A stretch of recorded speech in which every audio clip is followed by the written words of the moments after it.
Now, a new report shows that racially and religiously aggravated offences have hit a new high last year. Figures released by police in England and Wales show that offences were up 7% in 2020, and more than a quarter of investigations closed without forces identifying a suspect at all. Now, GB News' Paul Hawkins has been looking at the numbers and joins us live this morning. Good morning, Paul. Hello, Paul. How are you both? We're very well, very well. We're looking at these numbers. Talk us through them. Kind of what type of incidents are we talking about here?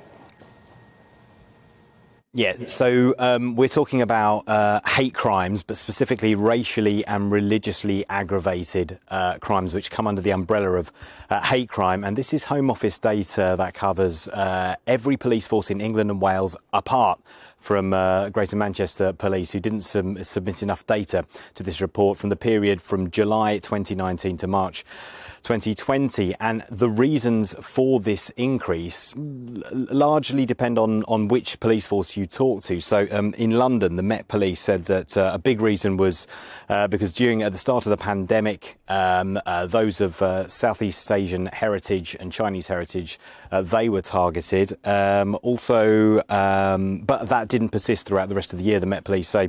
The biggest increase was 82% in recorded racially and religiously aggravated offences in Leicestershire, and that's because Leicestershire Police say better reporting and also public order offences. In fact, better reporting was a familiar theme across all police forces. It seems that when there are big national or international things happen in the news, such as the murder of George Floyd, there is a spike in hate crime. After the Black Lives Matter protest, there's a spike in hate crime. Also, the Brexit referendum, and recently with the social media abuse of England footballers, people feel like they are more able to report the crime, and the police are getting better at recording it. They're getting more data on these hate crimes, and so the police say that, well, at least you can read into this data that it doesn't necessarily mean that more hate crime is happening, but that people feel they're more able to come forward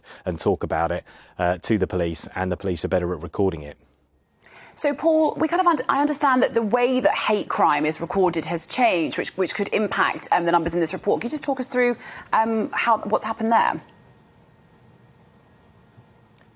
Yeah, so essentially, hate crime is the umbrella term, and it falls into religiously aggravated crime, racially aggravated crime, also sexual orientation, transgender and disability. So understanding hate crime and essentially how a person is targeted because of their characteristic gives the police more data, and it helps to try and explain why it's happening and also what can be done about it. It also gives those with those characteristics more confidence in that when they do report it, that the police will do something.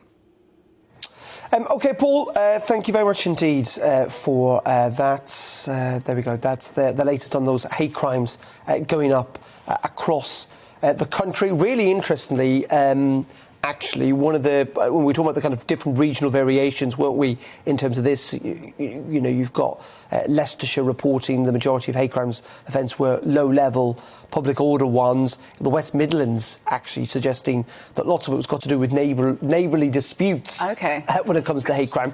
But really interesting, in Wales, the Welsh police are saying that there's been a big increase in crimes related to community tensions around English on Welsh and Welsh on English crimes during the year, which is quite interesting. Yeah. And they said that obviously the pandemic and the restrictions about crossing the border and that sort of stuff did play into this. But interesting that, yeah, they've been genuinely, according to the Welsh police forces, that community tensions between Welsh and English people have played into those hate figures. Welcome to the GB News YouTube channel. You can watch us live 24 hours a day, catch up on your favourite shows and join in the conversation in the comments below. Don't forget to subscribe and you'll never miss any of our exclusive content.